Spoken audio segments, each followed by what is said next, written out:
don't actually engage with ideas. They just pretend to engage with ideas. And this is what I mean. When talking to people who have such a nasty idea about feminism and feminists, when you ask them to drill down, what exactly do you mean? Who exactly said that? As a straight woman, which do you give less of a about, male rights or gay rights? Male rights. Why? Because them, they already got rights. What's your read on why so many Black men, Hispanic voters have found in Trump something to admire, something even to vote for? Well, Madam Editor, I'm glad you asked me that question. For me, the Democratic Party emasculates Black men. Most of the people that I know that's gotten married are divorced now. And so, really, that's an indictment of the institution. Yeah. I think marriage is legalized slavery. And I think Hispanic men probably feel the same way. And I say this because they weaponize identity. You like a powerful man. I do. So a dominant to your submissive. I'm not submissive. Could you be a trad wife is what I'm asking. When you ask them to drill down, what exactly do you mean? Who exactly said that? Where did you read that? What is a central part of Black feminist ideology that you disagree with? Most people can't do it. Trad wife meaning like I'd be at home and no. Like making Oreos from scratch. I don't absolutely not. When and where we enter, who we are, how we identify is important to who we are, just like our fingerprints. But if you're not going to use my identity to advance a social justice cause, and you're just going to use my identity as a blunt force object, now I got a problem. Why not? Because that's not who the I am, and my daddy didn't raise me like that. To be a trad wife. To be anybody's wife. My dad used to literally say that to me. I didn't raise you to be somebody's wife. That's so brave. So what the Democratic Party does, they put Black women on a pedestal and they say, we're the mothers of the movement, or we saved the party. So talk a little bit about the gender empathy gap, or Black men caring about Black women beyond their mothers, daughters, sisters. Patriarchy kills everybody. It doesn't just kill Black women. So much of Black women's political behavior in this country is about helping the world to see and humanize Black men. Would you say you hate men? No, I don't hate men, but I am disappointed in them. Why? Because they're not stepping up to the plate. While we sat and grew and got our shit together, they sat on the couch and played their Sega Genesis. And to say that we understand the ways that systems harm them, we don't see Black men sort of zooming in the same way and thinking really specifically about the way that systems harm Black women or constrict our sense of possibility, and more so than them not only thinking about it, but having a sense of commitment to helping us change it. They didn't try to grow. They didn't try to grow. They didn't try to better themselves. They, we invented Oprah so we can get better. Aspiring to be patriarchs like what white men have, that isn't freedom. That isn't going to help anybody. It's certainly not going to help Black people. Most of the people that I know that's gotten married are divorced now. And so, really, that's an indictment of the institution. Yeah. Commit to each other when we're thinking through, for instance, intimate partnership. I think marriage is legalized slavery.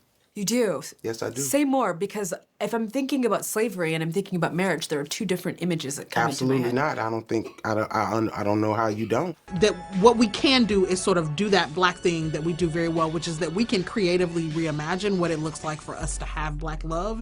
A man is, especially if he's expecting you to be a trad wife, he might as well pull out a whip and a chain. A loss of freedom. I'm all about freedom, and marriage takes all of it away. And if you want to be, I look at marriage as slavery. We can creatively reimagine what it looks like for us to have Black love. If marriage was truly beneficial for women, we wouldn't have to be threatened into it. We wouldn't have to be given timelines and told that, oh, you're getting old and your biological clock is going to expire. You better get a man to marry you. This girl just said the oldest form of slavery is marriage, and I think she might have ate with that one. You're saying that marriage is No, I don't believe in the marriage. No, I don't. So you wouldn't get married? No, and I don't think it's beneficial for a woman at all. Talk about the structures of marriage. People love to talk about that type of shit. I want to hear you talk about it.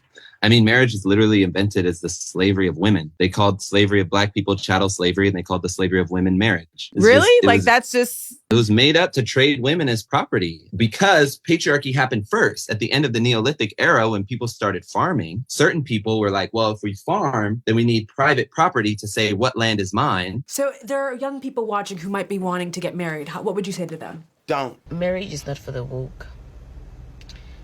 Marriage requires you to have a certain level of foolishness in you. People should look at you in marriage, doing marriage, and say, it can never be me. Then you know you're on the right track.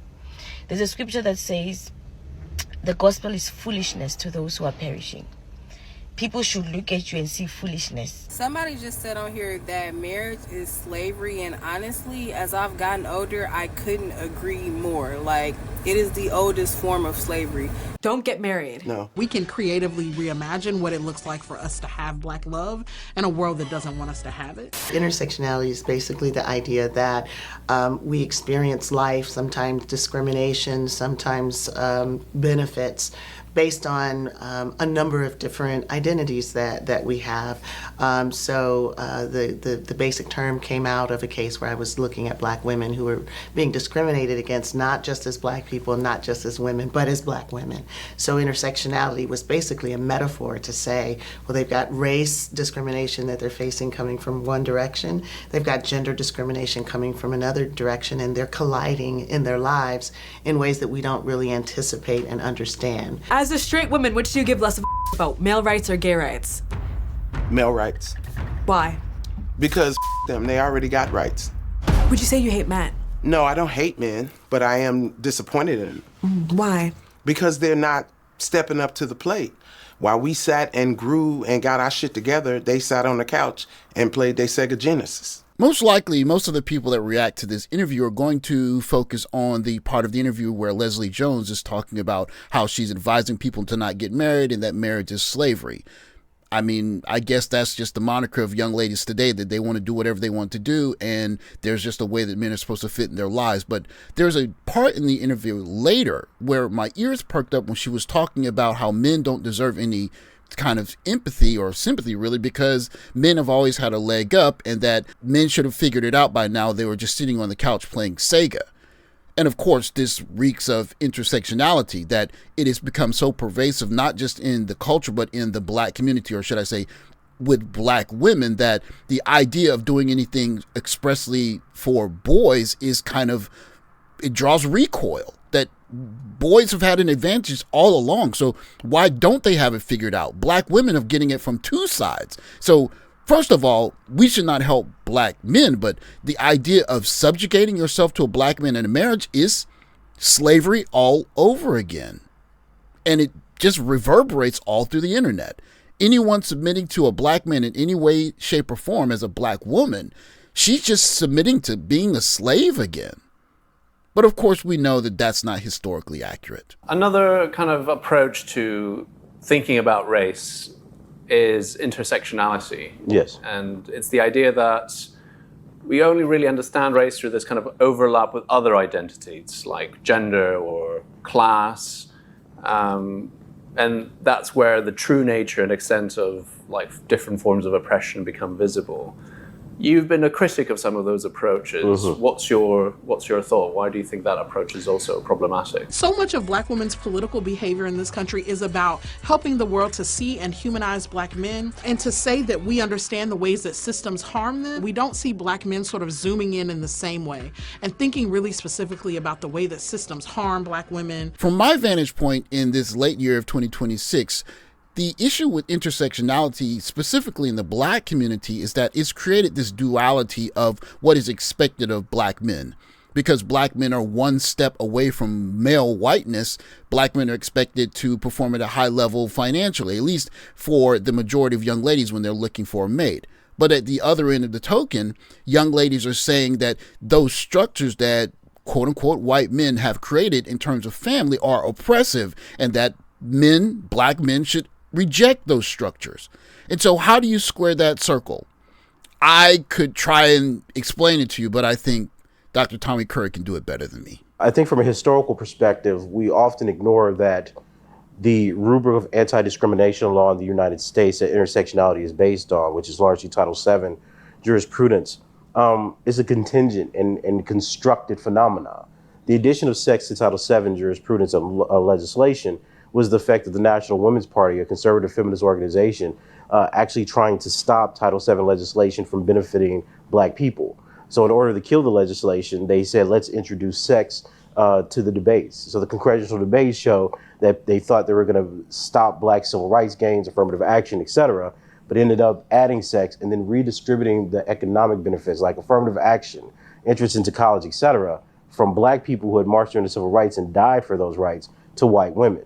That's why we see that after, the 1960s and 70s, the primary beneficiaries of affirmative action were white women, not the Black people who marched and fought for civil rights in the United States. Now, taking that as a historical backdrop, you ask yourself, what does adding sex, a contingent and really subversive category in Title VII legislation, actually do to the identities of people who suffer? Well, for a long time, Black people weren't understood to have gender.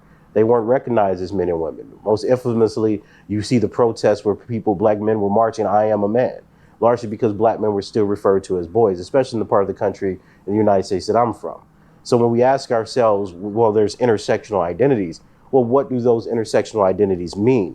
We're reading history backwards, anachronistically. We're assuming that the identities of man, woman, male, female, masculinity, and feminine apply to all racial groups the same way throughout history. So you take intersectionality as a concept in the 1980s and you read it all the way back to the 1860s when Black people were thought to be animals.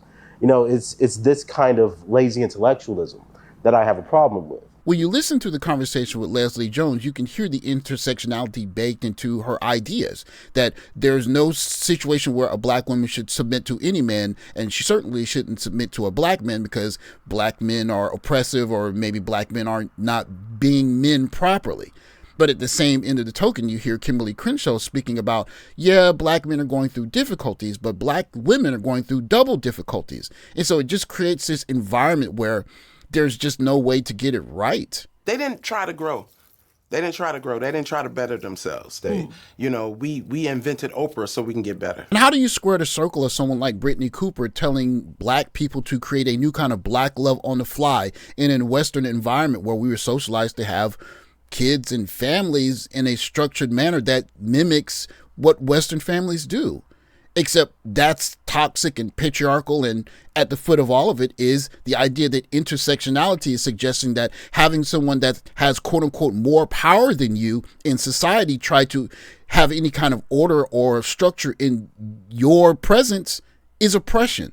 And so young ladies are saying all of it is slavery. Adamantly state that Black people weren't seen as humans, but somehow we believe that people respected their sexual orientation and their gender identities. That seems almost silly when you say it that way, but it occupies a central place in how most intellectuals try to reread and revise history to fit the idea of the theory. I think one of the most impactful criticisms that I have of intersectionality is just many of the intuitions we have about it are false. So when you say things like race plus class plus gender, you have to really ask yourself, what constitutes the category? If you're thinking about combining race and gender and you think gender is woman, you have to start asking yourself very empirical questions. Well, what does that mean? Historically, that's meant that the idea that Black women seem to suffer both from racism and sexism, and that they suffer from double jeopardy, meaning that they usually endure worse effects than Black men or their male counterparts. But when we look at the empirical evidence, we find that's largely untrue. So if you look at police killings, for instance, we find that femininity actually devoids some of the animus that white people feel towards Black targets. When you look at things like economic progress or education, we see that Black women have slight advantages in those areas. In fact, when you look at the category of race itself, we find that most racist stereotypes are attached to how white people or dominant groups view the males of that particular racial or ethnic group. And this is what Black male studies scholars mean when they say racism is misandric aggression. Racism is primarily a form of discrimination and violence that aims to target or eliminate males of a certain racial or ethnic subordinate group. So if we take the social scientific research into account, we don't get the intuitive, the obviousness, right, that intersectionality theorists claims exist when you utilize their ideas or utilize their method. When I think of the perniciousness of what intersectionality has done specifically to the Black community, it's essentially created an environment of people that tell young Black men that are having difficulties, figure it out on your own because I'm more oppressed than you. And by the way, if you want to have a family, I'm not going to allow you to have any kind of order and structure, but you do have responsibility. And so for men looking at this environment, especially black men that are getting their acts together, who wants to marry a woman who thinks that being married to him is some kind of slavery? I mean, why would you even approach her? If young ladies are out here saying that the idea of being with a man that has some kind of structure and order and some kind of rules for his household is akin to slavery, then he has to do one of two things. He has to either give up on his idea of a family, or he has to go find a young lady who sees the order and structure as something that is the nature of a man in a family. But young ladies walking around saying marriage is slavery, I mean, that's just man repellent. Who wants to be around that? Everything around us in this life is structured. When you drive on the roads, when you go to work, the way that we function in society. And so why would you have a home with a man and children that has no rules? It doesn't offer anything to a man to go and work hard and bust his behind for. And so, if indeed being married to me is slavery, then don't be surprised when men look back a few decades in the future and say, well, if married to me was slavery, then I have no issue stepping over the bodies of women who saw me as an oppressor. Thanks for watching. Like, subscribe, comment below, catch you in the next video. Take care, guys.